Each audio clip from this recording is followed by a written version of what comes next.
வணக்கம். நம்ம இப்போ இந்த வீடியோவில் என்ன பார்க்க போகிறோம் அப்படின்னா டிசல்யூஷன் ஆஃப் பார்ட்னர்ஷிப் ஃபார்மில் ரெடி புக் ப்ராப்ளம் நம்பர் 2 தான் இப்போ நம்ம இந்த வீடியோவில் பார்க்க போகிறோம். இது பார்த்தீங்கன்னா செமஸ்டரில் நிறைய டைம்ஸ் இந்த கொஷின்லாம் கேட்டிருக்காங்க. எஸ், இப்போ ப்ராப்ளம் பார்க்கலாமா? ஓகே, பாருங்கள். A, B and C are partner sharing profit and losses in the proportion of 4:3:2. Their balance sheet on 31st December 1996 stood as follows. பார்த்தீங்கன்னா லயபிலிட்டியில் கேபிட்டல் இருக்குது, வெறும் கிரெடிட்டார் இருக்குது, வேறு எந்த இன்ஃபர்மேஷனும் லயபிலிட்டியில் இல்லை. அசெட் பார்த்தீங்கன்னா land and building, stock in trade, debtors, cash in hand இருக்குது. Okay, adjustment என்ன கொடுத்துருக்காங்க பார்க்கலாம்.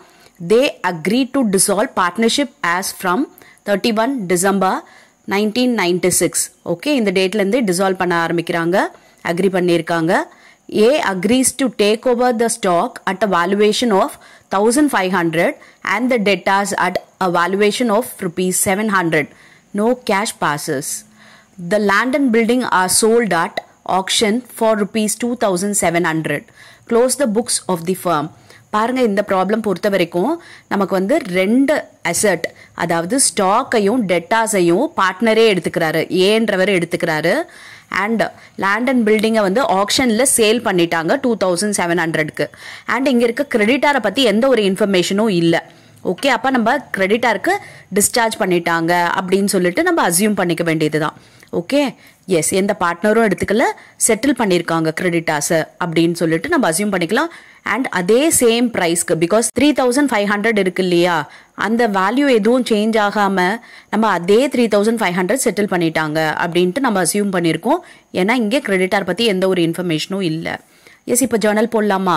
ஃபஸ்ட்டு அசெட் எல்லாம் க்ளோஸ் பண்ணுறதுக்கான journal. Land and building, stock, debtors, realisation to land and building, stock, debtors போட்டாச்சு. 8,500 வருது ரியலைசேஷனில். அடுத்து பார்த்தீங்கன்னா இப்போ நம்ம கிரெடிட்டாரை வந்து க்ளோஸ் பண்ணலாம். அப்போ அதுக்கு என்ன என்ட்ரி அப்படின்னு பார்த்தா creditor to realisation 3,500. Okay, yes. இப்போ நெக்ஸ்ட் பார்த்தீங்கன்னா இந்த பார்ட்னர் ஏன்றவர் எடுத்துக்கிறாரு இல்லையா, எந்தெந்த அசெட் எடுத்திருக்காரு, ஸ்டாக்கை 1,500க்கும் டெட்டாரு 700க்கும். அப்போ 1,500 + 700 பார்த்தீங்கன்னா 2,200 ஏ எடுத்துக்கிறாரு. அப்போ அதுக்கான என்ட்ரி பாருங்க, A's account debtor to realisation 1,500 + 700 மொத்தம் 2,200. Okay, yes. இப்போ வந்து இந்த ரெண்டு அசெட் முடிஞ்சு போச்சு. லேண்ட் அண்ட் பில்டிங் இருக்கு இல்லையா, அது ஆக்ஷனில் சேல் நடந்திருக்கு. அப்போ சேல் பண்ண அதுக்கான என்ட்ரி என்ன, bank account debtor to realisation 2,700. ஓகேவா? எஸ். இப்போ வந்து எந்த ஒரு இன்ஃபர்மேஷனும் கிரெடிட்டார் பற்றி இல்லை, இருந்தாலும் நம்ம கிரெடிட்டாரை டிஸ்சார்ஜ் பண்ணதா அசியூம் பண்ணிக்க போகிறோம், செட்டில் பண்ணிட்டோம். அதனால் அதுக்கான என்ட்ரி என்ன அப்படின்னு பார்த்தீங்கன்னா realisation to bank 3,500. Okay, yes போட்டாச்சு. ஸோ இப்போ இந்த ஜேர்னல்ஸ்லாம் வச்சுட்டு நம்ம லெஜர் போடுவோமா? ஓகே, ஃபஸ்ட்டு ரியலைசேஷன் லெஜர் போடுவோம். ரியலைசேஷன் இதில் இருக்குது, இதில் இருக்குது, இதில் இருக்குது, இதில் இருக்குது, இந்த 5 என்ட்ரிலையுமே இருக்குது. ஓகே, அப்போ எல்லா என்ட்ரியுமே நம்ம ரியலைசேஷன் அக்கௌண்ட்டில் வரும். ரியலைசேஷன் அக்கௌண்ட்டில் போட்டுட்டு ப்ராஃபிட் ஆர் லாஸ்ன்றதை பார்க்கலாம். எஸ், இப்போ வந்து இதெல்லாம் பார்த்தீங்கன்னா டெபிட்டில் வரும். Land and building, stock in trade, debtors பாருங்கள் போட்டாச்சு அப்படியே. அண்ட் நெக்ஸ்ட் பாருங்கள் கிரெடிட்டார்ன்றது கிரெடிட்டில் வரும், 3,500 போட்டாச்சு. அண்ட் இங்கே ஏஸ் அக்கௌண்ட் டு ரியலைசேஷன் 2,200, இதுவும் கிரெடிட்டில் 2,200. அதுக்கப்புறம் பேங்க் டு ரியலைசேஷன், அப்போ பேங்க்கும் பார்த்தீங்கன்னா 2,700 கிரெடிட்டில் போட்டாச்சு. அப்புறம் ரியலைசேஷன் டு பேங்க், அப்போ நமக்கு டெபிட்டில் பேங்க் வரப்போகுது 3,500. ஓகேவா? எஸ், இப்போ பேலன்ஸ் பண்ணோன்னா பாருங்கள் 12,000 நமக்கு டெபிட்டில் தான் நிறைய இருக்குது. ஓகே, கிரெடிட்டில் வந்து நமக்கு பேலன்சிங் ஃபிகர் வரப்போகுது. கிரெடிட்டில் பேலன்சிங் ஃபிகர் வந்துச்சு அப்படின்னா அது லாஸ். ஓகே, அப்போ அந்த லாஸுமே நம்ம யாருக்கு டிஸ்ட்ரிபியூட் பண்ணணும்னா இந்த பார்ட்னர்ஸ் இருக்காங்க இல்லையா, ஏபிசி, அவங்களுக்கு தான் 4:3:2ன்ற ரேஷியோவில் பிரித்து கொடுக்க போகிறோம். எஸ், பாருங்கள் 3,600 அது வந்து 4:3:2ன்ற ரேஷியோவில் கொடுத்தாச்சு. ஓகே, இப்போ ரியலைசேஷன் அக்கௌண்ட் முடிஞ்சிருச்சு. இப்போ இதை யூஸ் பண்ணி நம்ம கேபிட்டல் அக்கௌண்ட் போடலாமா? எஸ், கேபிட்டல் அக்கௌண்ட்டில் பாருங்கள் ஓப்பனிங் பேலன்ஸ் இருக்குது. ஸோ அதை பை பேலன்ஸ் ப்ராட் டவுன் சொல்லிட்டு கேபிட்டல் அக்கௌண்ட்டில் எழுதிக்கலாம். பாருங்கள் 4,000, 2,500 எழுதியாச்சு. இப்போது நம்ம இந்த ரியலைசேஷனில் கிடைச்ச லாஸை வந்து அதே பார்ட்னருக்கு ட்ரான்ஸ்ஃபர் பண்ணணும் இல்லையா. அப்போ ஏக்கு 1,600, பிக்கு 1,200 அண்ட் சிக்கு 800 போட்டாச்சு. அதுக்கப்புறம் பாருங்கள் வேற என்ன வரும் அப்படின்னா, இங்கே பாருங்கள் ஏஎஸ் அக்கௌண்ட் இருக்கு இல்லையா, அப்போ இது வந்து நமக்கு இங்கே வரும் கேபிட்டல் அக்கௌண்ட்டில். So A's account debtor to realisation.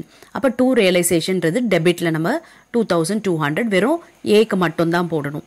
Because இங்கே ஏ தானே இருக்குது. ஸோ அதனால் ஏக்கு மட்டும் 2200 போட்டாச்சு. Okay, yes. இப்போ நம்ம இந்த கேபிட்டல் அக்கௌண்ட்டை பேலன்ஸ் பண்ணுவோமா? அதாவது பார்ட்னர்கிட்டேருந்து கலெக்ட் பண்ணுமா இல்லை வந்து பார்ட்னருக்கு நம்ம பே பண்ணணுமா அப்படின்றது தெரிய வந்துடும். எஸ், டோட்டல் போட்டாச்சு. இங்கே பாருங்கள் 1600 2200. அப்போ பேலன்சிங் ஃபிகர் இங்கே வருது. ஓகே, டெபிட்டில் வந்துச்சு அப்படின்னா நம்ம வந்து அந்த பார்ட்னருக்கு பே பண்ணணும். ஓகே, ஏன்றவருக்கு இந்த பேலன்ஸ் கொடுக்கணும்.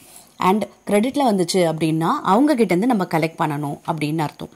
Okay, yes. பாருங்கள் 4000ல் இப்போ 3800 போக பேலன்ஸ் 200. இங்கே 2000 இருக்குது, இங்கே 1200 இங்கே 800. ஓகே, அப்போ இந்த ஏக்கு வந்து நம்ம 200 பே பண்ணணும். அண்ட் பிக்கு பார்த்தீங்கன்னா 800 பே பண்ணணும்.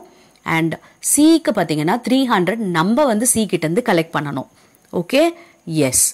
இதுதான் வந்து பார்ட்னர் கேபிட்டல் அக்கௌண்ட் முடிச்சிட்டோம்.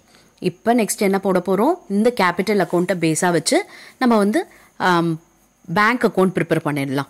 ஓகே, நெசசரி லெட்ஜர் அப்படின்னா 3 லெட்ஜர் நம்ம அவசியம் ப்ரிப்பேர் பண்ணணும்.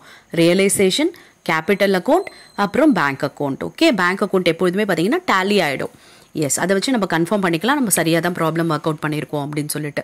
எஸ், இப்போ பேங்க் அக்கௌண்ட் ஸ்டார்ட் பண்ணுறதுக்கு பாருங்கள், இந்த கேஷ் இன் ஹேண்ட் 1500 வச்சு நம்ம ஸ்டார்ட் பண்ண போகிறோம். டெபிட்டில் டூ பேலன்ஸ் ப்ராட் டவுன் 1500 போட்டாச்சு.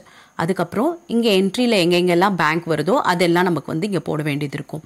இப்போ பாருங்கள், நம்ம இதில் வந்து பேங்க் அக்கௌண்ட் எங்கே இருக்குது? இந்த என்ட்ரியில் பேங்க் இருக்குது அண்ட் இந்த என்ட்ரியில் பேங்க் இருக்குது. ஸோ ரியலைசேஷன் டு பேங்க் அப்படின்னும் போது பை ரியலைசேஷன் வரும் 3500. அண்ட் இங்கே பார்த்தீங்கன்னா பேங்க் டு ரியலைசேஷன். அப்போ இங்கே டெபிட்டில் நம்ம 2700 ரியலைசேஷன்ட்டு போட்டுடலாம்.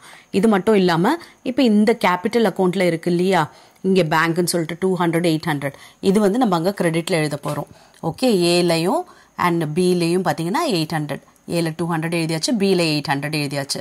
அண்ட் சி பார்த்தீங்கன்னா நமக்கு கிரெடிட்டில் இருக்குது. ஸோ நம்ம அது இங்கே டெபிட்டில் வந்துடும்.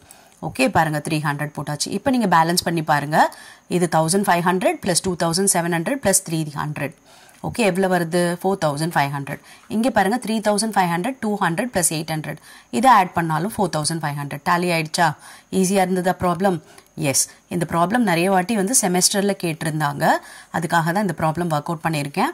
எஸ், இப்போ உங்களுக்கு ப்ராக்டிஸ்க்காக இதே மாடல்லே ஒரு ப்ராப்ளம் கொடுத்துருக்கு. இந்த ப்ராப்ளமை ஒர்க் அவுட் பண்ணுங்கள் அண்ட் கமெண்ட்டில் ஆன்சர் பண்ணுங்கள். I will check your answer. Thank you for your patient listening.